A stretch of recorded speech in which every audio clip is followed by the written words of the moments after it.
So join with me, and let's welcome Glenn Bill to the stage. Thanks for being here, sir. Turn it up.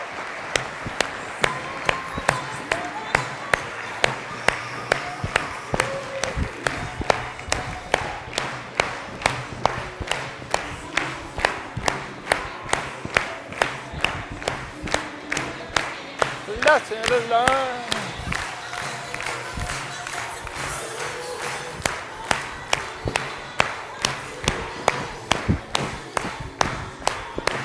I got a new attitude. All right, how about Josh on the mic there?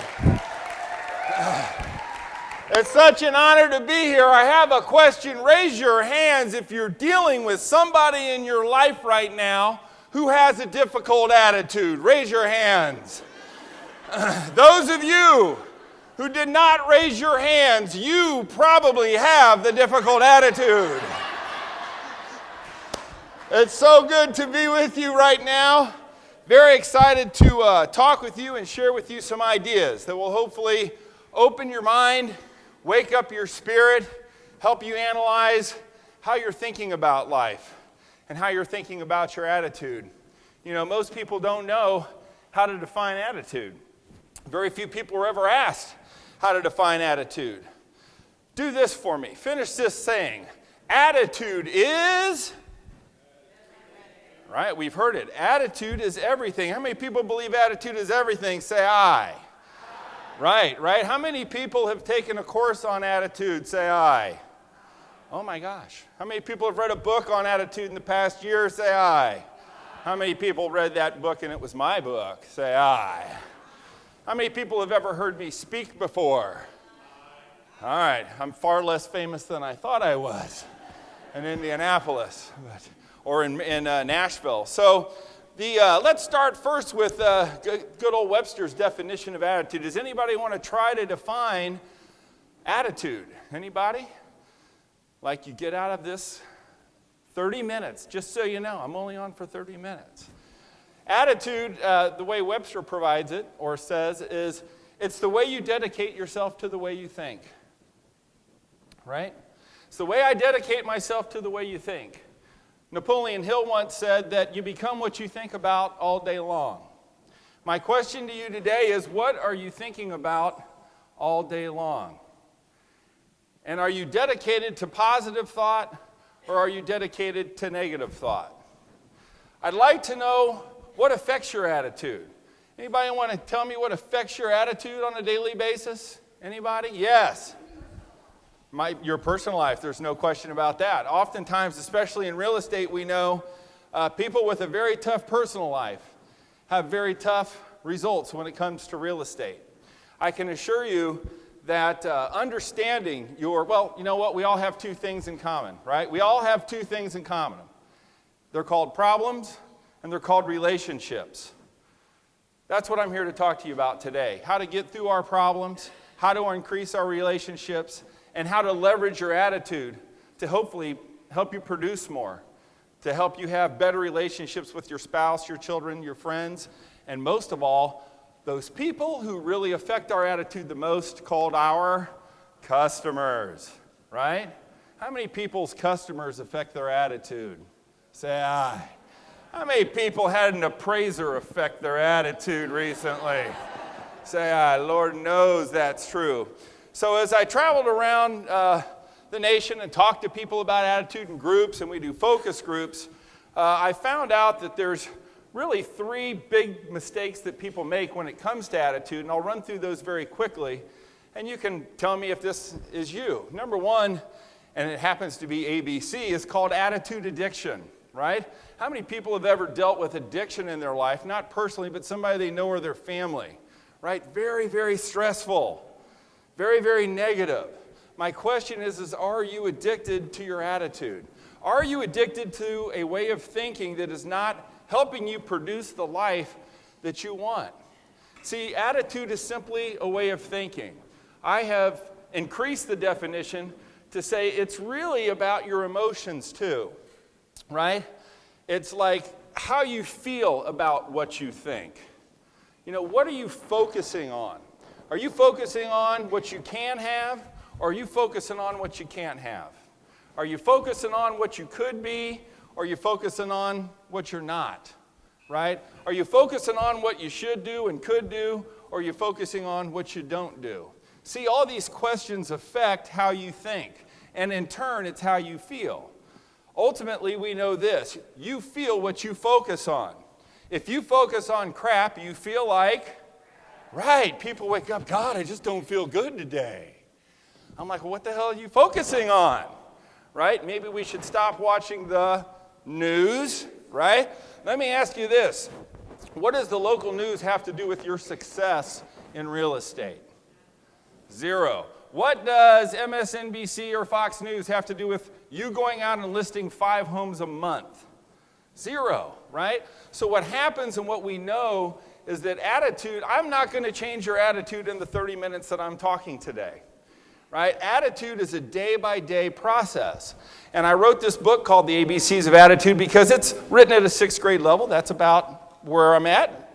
Fellow realtors in the room, I think we all understand. Right? There's a reason we didn't go to doctor school. Or any MDs in the crowd here? Not yet? Okay. So, that book gives you the opportunity to read 1 or 2 pages, 2 to 5 minutes a day of true attitude study and positive study is a way that you can affect your attitude. It just does not happen overnight. The next biggest mistake that we see is B, which are called bad beliefs, right? People believing bad stuff. Let me ask you this. Is everything you believe true, yes or no? Right. I don't know. That wasn't a resounding no, right? Is everything you believe true, yes or no? Yes, of course it is, Dave, of course. So here's the question. I certainly can't believe, and I haven't ever met a person that every single thing they've believed they're true, right? General Norman Schwarzkopf, I got to speak with him. I got to meet him, and he talked about leadership. He said the number one key trait to leadership is this, the ability to tell the truth, right? Not only to your troops, but most importantly to yourself. There are people in our lives that aren't telling the truth to themselves. There are people in their lives, especially you sitting here, that you're telling yourself things that aren't true. Those are called bad beliefs. That can affect your attitude and that can keep you down. What I challenge you to do is to say, you know what, I need to uncover today, or I need to think about what beliefs I have that might be bad, that may not be true. Let me ask you this question. Is everything that everyone else believes about you true, yes or no? Now, is everything you believe about other people true, yes or no? Well, hell yes it is, right? So you need to understand that this thing called belief is a funny thing, because what we believe somebody else may not believe, and that can affect our attitude. We can also see people that have beliefs that aren't true about us affect our attitude and knock us down. The third biggest mistake is the can't conundrum, and I touched on that a little bit earlier, and that's focusing on what you can't be, you can't do, or you can't have. I will just simply say this. You know inside of your body and inside of your mind when you wake up in the morning, right? Some people wake up and they say, "Good morning, God," and some people go, "Good God, it's morning." Oh my God. How are you going to wake up, right? What's the first thought that runs through your head? So I wanted to just touch a little bit on what I saw being the biggest mistakes people make in their lives when it comes to their attitude. The next thing I want to do is just talk to you about what I call the 10 attitude boosters. I have a business card, they're in the book, and these are my 10 ideas that I've come up with that if you practice these every single day, right, you can't help but to have a good attitude. And so I'd like to introduce those to you today. Is that good, yes or no? All right, very good. So number one, this is a pretty simple one. It's called be nice. Be nice. Crazy. Thank you for that. So I want to ask you guys a question. How many people weren't nice so far this morning? Say aye. Could it happen? Right? How many of you are able to be nice every single minute of the day? How many of you been, that's a good one. I know Dave, See, being nice is a state of mind, right? Being nice is really about being dedicated to being nice and your thought process. My challenge to you today is every single person you run into, give them a sincere compliment, right? Be nice to them. Give them a little forgiveness. Give them a little slack. I'll tell you a story about John. I knew John. He was 38 years old, and John had a day that turned his life. He was in the oncology unit at St. Vincent's. John had 2 little kids. John walked in, and John was told, "You have cancer." Right? And I think I wouldn't be surprised if somebody in this room is battling cancer. Or we've had parents, or nieces and nephews, or siblings, right? And John just went into this fog. He didn't know what the hell was happening, and a lot of that, I would have to say, we would be doing that too. And as John walked out of the hospital and crossed the street to the parking garage, he wasn't paying attention. Screw you, get out of the street! The guy screams to him. And he doesn't know what he's doing. He takes it back. He doesn't know what's happening. He gets in his car. He drives on. He ends up in Walmart getting some food and some items for his family. He's in line, right? And he was so shook up, he didn't bring his wallet in. So he had about 12 or 13 things. How many people get a little pissed off when they're in line and people don't bring their wallet? And what do? Oh, what a great opportunity to be nice, right? Well, obviously that day, John didn't know what was going on. He was in a fog. And here's what I know about each and every single person, including me. We all have something we're battling in this room. Deep down inside of us, and it may not be us, if you guys are great, good, but I have a feeling each one of us has an issue that we're fighting. And you know what? A little kindness and a little niceness goes a long way. So the next time somebody's holding you up in line, crossing you in the street, is late with an inspection response, right, is low on an appraisal, I can tell you, you get more with being nice and it comes around. Because each one of us, really sincerely at times, especially I think every day, when somebody shows you kindness, doesn't that increase your attitude? Yes or no? Yes? Very good. So number 2 that I like to talk about is have a big goal, right? How many people in here have absolutely no goals at all? Raise your hand. So you all have goals? You've been to Ninja Selling, that's good. Some people go, I don't have a goal. I don't need goals. We don't need that. Having a big goal is fantastic. I would encourage you as salespeople that your big goal should be to double your sales, right? Hopefully to double your listings. And I think, you think about that and you go, holy moly, how in the world am I going to double my sales or double my listings? But that big goal might be to simply be the best husband you can be, to be the best friend you can be, to be the best wife or spouse you can be, right? Best father, mother. Maybe it's to be the best volunteer ever in Carpenter's company. I think you guys do some outstanding things in the community. But do you have a big goal that pushes you? One of the greatest things I've heard about goals is simply this. We don't have goals for what we get. We have goals for what they make us become. And that's the key to having a big goal. See, big goals, they don't push you, but they pull you through in the tough times. I've set the biggest goals in the world for myself, and my hope is that you sit down and you analyze and you say, you know what, maybe my goals aren't big enough. Because, I feel like I'm being pushed, but I'm not being pulled. One of the things you can do to truly increase that attitude is to lock in on that quote-unquote big goal.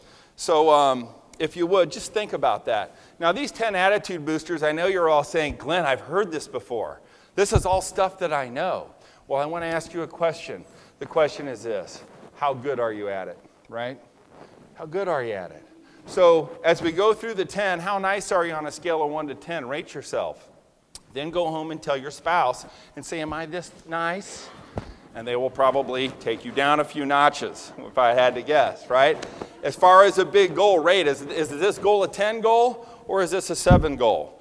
All right, so that's have a big goal. Number 3 is believe in you. Believing in yourself, yeah, we've heard that, but do you really believe in yourself?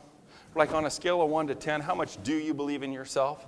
there are some people that should not probably believe in themselves that much professionally, right? We've already mentioned the appraiser. Does anybody have some appraisers that really believe in themselves? Right? Oh my God, so we had multiple offers and you're 3,000 below where we sold? Really? You must be believing. I always like to think of a lion tamer or the people that run, right, with the bulls. It's like, oh my God, these people believe in themselves, but they're going to get us killed. Well, the thing about, self-belief is simply this. It's the idea that you need to influence your own self, right? It's called the power of influence. And I always like to ask people 3 different questions about influence and believing in themselves. Number 1, who am I hanging around, right? Who am I spending time with in my life? Who am I hanging around? Number 2, what do they have me reading? What do they have me doing? What do they have me saying? What music do they have me listening to? Most importantly, what do those people have me becoming? Right? And then number 3, is that okay? I'm not sure if it's okay or not. I'm not here to judge if it's okay or not. But I think you need to check in and ask your question. Because so many times we are run by the belief of others and not by the belief of ourselves. It takes us off track. So I hope you check in with yourself and at least ask yourself those 3 questions. Number 4, do more than you're paid for. Right? Doing more than you're paid for. How many people in here feel like they do more than they're paid for? Raise your hands. Yeah, it depends on the transaction probably, right? How many people here have gotten a phone call, shown the home, and they've written an offer on the spot and got paid probably a little more than you should be paid for? Say aye in the room. We love those buyers. They're fantastic, right? But there are other people, clients that we have, who we take their listing on January 30th, and we celebrate St. Patrick's Day, Easter, right? Tax Day. Then we go into the spring with them, and it's fabulous. We love it. Then we do summer cookouts with them. Then it comes in the fall, and we love them. They're like, God, you're such a great realtor. You've spent the whole year with us, right? Here's the point on that one. Sometimes we got to do more than we're paid for. All I will tell you is the real estate gods will reward you when you do. And it's an opportunity for you to share what I would call goodwill. And a lot of times when you work with those people, you'll find those quicker deals will happen for you. So the question is what are you really doing different than the other agents out there in the marketplace? Are you doing more for customers than other people? Are there things that can really set you apart, differentiate yourself when it comes to, hey, I do more than other people? And based on Jeopardy, I'm seeing some pretty cool stuff. So number 5. What's that? Thank you, Ninja Dave. I guess another quick thing about do more than you're paid for, it's called outperformance, right? I heard this saying that I really, really liked. Don't be transactional, right? Hold on now, let me think what that was. It was don't be transactional. Maybe I wrote that down. Let me see if be what? Be relational? I don't know. Well, anyway, here's my point. Don't fall in love with your product or service, right? Fall in love with your customer, right? Don't fall in love with your product or service. Fall in love with your customer. Some great advice I just got. This was just in a meeting I was at a couple days ago. I thought it was fantastic. All right, well, we move on regardless. Let's go to number 5. I like it. You're following. Have a mentor and copy them, right? Have a mentor and copy them. I always love to learn. I mean, when it's all said and done. Why am I doing this? Because I've been trained and met with and sought out and paid for the likes of Tony Robbins, Les Brown, Jeffrey Gitomer, Floyd Wickman I was with just a couple days ago. I think there were some Carpenter agents there. Old Floyd back in the day, but God, I love Floyd. But I found the best speakers in the business that I could find. And I said, what did you do? Mentor me. Tell me, what is the secret? There are people in your lives that can change your life in a moment, right? But so many times we're zombies and we walk through lives and we don't understand the people that are near us who could actually impact us greatly. I coached a real estate agent once that hang around a bunch of rich people. I said, why don't you meet with a millionaire every month? He said, I never thought of that. I don't think they would want to meet with me, right? And I said, well, you would be surprised. How many people have mentored people here? I'm just curious. How many people have been a mentee at all? Right? So it's kind of a different concept, but trust me, people that are successful want to help you. Now, if you're a mentee, there's certainly ways you don't want to, approach somebody to be a mentor, right? You don't want to like stalk them, right? You want to just call them up. You don't want to call and say, hi, I want to tell you about some of the qualities. I'm not a very good listener, so I'm looking forward to you mentoring me. I don't follow directions very well. These are things that you don't want to do when you're hiring a mentor. Here's my point. Find somebody who is excelling in sales, excelling in relationships, excelling in their religion, excelling in their physical fitness, excelling at whatever you want to excel at, and identify them and go meet them. That's a challenge for you today. I do this about every time I speak. Is there somebody that could change it all for you right now? And do you have the guts, do you have the attitude to reach out to them and ask them for their advice? That's my challenge for you today, and I hope that you take a hold of that. And that's to have a mentor and copy them. Number 6, control your emotions, right? Controlling your emotions is like the biggest attitude booster that I've gotten. I want you to do this. Close your eyes, all right? And I want you to think about the biggest mistake you've ever made in your life. Funny, isn't it? My question is this: were you in control of your emotions when you made that mistake? Right? Usually the answer is no, I really wasn't. Controlling your emotions is not easy. I call it maturity. But the point is, do you know, like agents, that in every deal they have, it's the big pendulum swing. Oh my God, it's going to fall. Oh my God, we're going to walk. Oh my God, we shouldn't walk. Oh my God. It's like, oh my God, you're killing me. You're killing me, right? Not controlling your emotions is no way to sell real estate. I coached football for 25 years. I was fortunate enough to be on a team that won 13 state championships. The one thing we always preached and always told our players was, when things go wrong, you got to stay calm, because our demeanor will certainly become contagious with the demeanor of our players. When you're in the middle of a transaction and you freak out in front of your sellers, what are your sellers going to do? Freak out, right? So all I'll tell you is control your emotions. It's very, very strong in business. Your customers and clients will appreciate the leadership you possess. And sometimes, as we know in this business, the biggest problems we have aren't really big problems at all, if you just give them about 24 hours to get figured out. Obviously, in your personal lives and in your relationships, very, very tough to be in love with a crazy person, right? It's hard. Some of us may be there with some people. Now, don't go home and tell that crazy spouse that they need to control their emotions, because I just heard a motivational speaker today. But what I want you to do is just check yourself on a scale of 1 to 10. How do I manage my emotions? What causes my mood to swing out of control, right? The more aware we are of why we go nuts or have huge mood swings, or we let people under our skin, the less that pendulum on the emotional pendulum will swing. Number 7, grow or die, right? Number 7 is grow or die. What that really means is grow.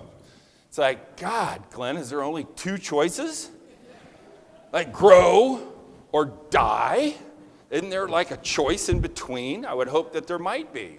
So here's what I know. Your attitude, right, will be boosted as if you're learning something every single day. I also know this. The biggest problem that you face in life can be fixed, corrected, or overcome with growth. I don't know what's challenging you today. I don't know what the biggest problem in your life is, but I can tell you this: if you're not willing to grow, if you're not willing to go through the pain of change, you're never going to solve that problem, okay? So I'm with you in spirit and in heart, because I know we all have these challenges in our lives, right? And I'm telling you the answer is out there, but you need to go find it, and you need to go grow through your problem. If not, you're going to what? Die, right? It's true. You just become a dead person. You let your problems put you in the grave. It's not good. You can see people, I call them zombies. There's some people that walk through life and they're like zombies, man. There's no emotion in there. There's no happiness. There's no glow. And I said, that's a person that's dead. That's a person that's unwilling to grow. That's a person that I recognize as having attitude addiction. It's like if you're not willing to grow, what's that doing for you? Okay? So we talk about, this is an aside, but we all have this thing called an emotional need. There's 6 emotional needs. Number 1 is certainty. And if you're not willing to grow, what that gives you is certainty in your life. Well, things are never going to change. I'm just that way. I'm not going to change, right? So it gives you certainty. So what does that do? It lowers your standards. And you go, you know what? I don't need that big goal. I'll just lower my standards and be fine. Okay? We're not born to just be fine. We're not born to just have small standards. You're not here listening to me because, you know what? You just want to stay the same or get worse. Hopefully, you're sitting there going, you know what? There's some things in my life, and there's some things that I'm thinking and my attitude that I know I can improve. And when I walk out here today, I'm going to do it. Number 8, really quick, is love adversity. Okay? I love adversity. I love it. How many people's life sucks right now? Say aye. Congratulations. Right? So adversity is pretty interesting. If you don't have adversity in your life, guess what? You're dead. You're dead. So say this, I'm alive. Now you don't sound alive. I think you're getting tired on me. Now let's try it again. I'm alive. I mean, think of that. Think of that. For God's sakes, you're alive and you're in Brown County. Do you? I mean, it's amazing. Let's hear it one more time. I'm alive. You guys aren't there yet. You're like, motivational speaker. He's going to make me scream and hug people. I don't like this. I don't like this. But you need to understand there are people in your lives, I know. There's people in this room that may be facing, terminal illness, or their parents, or their brothers, or their friends. And maybe you're not. Maybe you're all healthy. But I can tell you this, when I tell them to say I'm alive, they mean it. So I want you to think of them, and we'll do this one last time. Let's blow the roof off. I'm alive!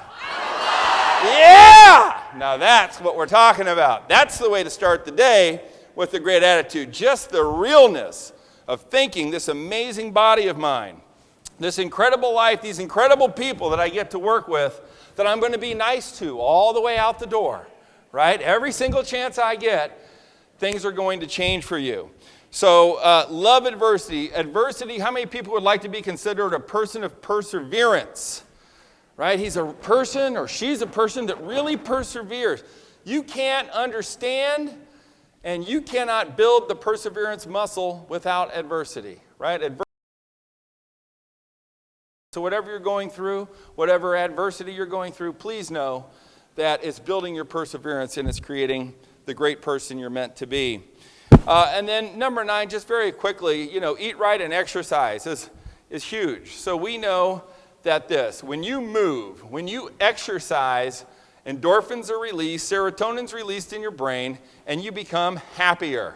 You feel buzzed with exercise, right? So I'm not going to stand here and give you a big health speech, but we know this.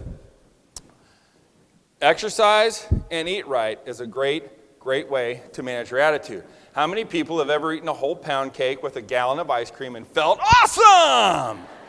Right? God, I feel great.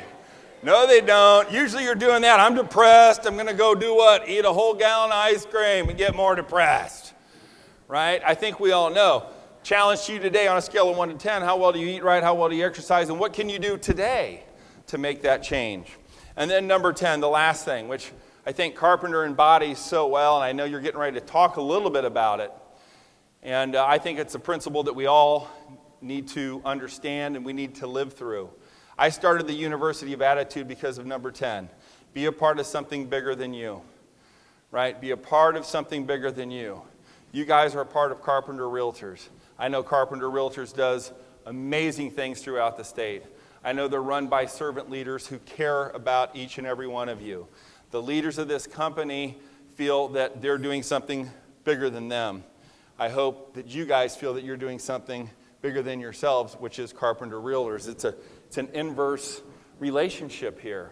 So you're so fortunate to be part of a great company. You're so fortunate to be a part of something bigger than you. I think you're going to talk a little bit about some of the charitable work that you guys are doing. But the bottom line is this. I know, especially through my sports background, that I always do more for other people than I will for myself. Right? That's the reality. We all will do more for others than we will for ourselves. Why do we get personal trainers? Why do we get real estate coaches? Right? Why do we get married? I don't know. Half of you are like, ha, that's funny. No. But my quest or my hope for you is if you're sitting here going, what am I doing that's bigger than me? And if you feel empty or if you feel like it's a little short, today's the day you can walk out as you're being nice to everybody walking out the door to do that. So I just hope that those 10 ideas will help you with your attitude as you go through your life, as you go into the market. I can tell you that attitude is the differentiator, right? If a buyer and a seller are thinking, I don't know, what agent should I use? The one they're going to do is the one they like, right? Number one. But most of all, too, it's going to be the one with the great attitude. I started selling real estate when I was 19 years old, and I would ask people, why in the hell would you list your home with me? Right? I can't even buy a bottle of wine when we close. And they would say, Glenn, you know what? It was your attitude. It was your attitude. All these other people didn't have it. So, you know what? Don't worry about how trained you are, how skilled you are. Possess that glow that's inside of you. Possess that attitude. Know that what you're doing is bigger than you, and it's everything to your customers. I thank you for your time. You guys got a great company, and I appreciate you all. Thank you.